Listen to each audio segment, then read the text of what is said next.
3 წელი გავიდა დღეს რუსეთ-უკრაინის ომი და რუსეთი უკრაინაში შეიჭრა და ჯერ ომი არ დამთავრებულა ხალხს ახოცავენ უკრაინა ჩვენი საძმო რესპუბლიკაა სახელმწიფოა ქართველები ვეხმარებით უკრაინას გამარჯვებაში უკრაინა გაიმარჯვებს მე თვითონ დევნილი ვარ და ჩემ ხრებზეც გადაიარა და უფრო გულთან ახლოს მიმაქვს მათი ტკივილი გაჭირვება და შევნატრი მათ სულისკვეთებას რომ დღემდე გმირულად იბრძვიან პირველ რიგში სამძიმარს უცხადებ იმ მილიონობით დაღუპულ ადამიანების ოჯახებს რომლებსაც თავი მართლა გმირულად შესწირეს. Უდიდესი 3 წელი გაიარა უკრაინამ ამ ოკუპაციის წინააღმდეგ ბრძოლაში.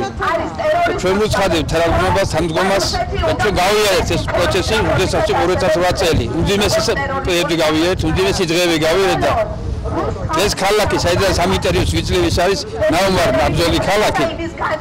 სადაც ხალხმა დაინახა ჩვენი თავდადება და ოკუპაციის წინააღმდეგ ბრძოლის ტიტულიანობა.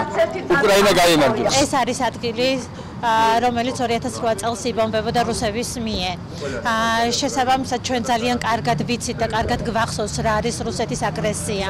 ამიტომ ყველაფერს ყოველთვის გავაკეთებთ იმისთვის, რომ გვერდში დავუდგეთ იმ ერს, რომელსაც რუსეთი ებრძვის, იმიტომ რომ დარწმუნებულები ვართ, რომ რუსეთმა თუ იქ გაიმარჯვა, აუცილებლად შემდეგი საქართველო იქნება. ამიტომ ეს არის ჩვენი ომი, ჩვენი ბრძოლა და ამ ომში ორივე ერი გამარჯვებული გავობა. რუსეთმა ფაქტიურად რეპეტიცია გაიარა საქართველოში და ზუსტად აი ამ მოედანზე ყრიდა ბომბებს და აქ ხოცა ამ ქალაქში ხოცავდა ადამიანებს და ძალიან მნიშვნელოვანია რომ სწორედ ამ ქალაქიდან იყოს თავარი სოლიდარობა უკრაინელი ხალხის მიმართ და პროტესტი ტერორისტული რუსეთის მიმართ.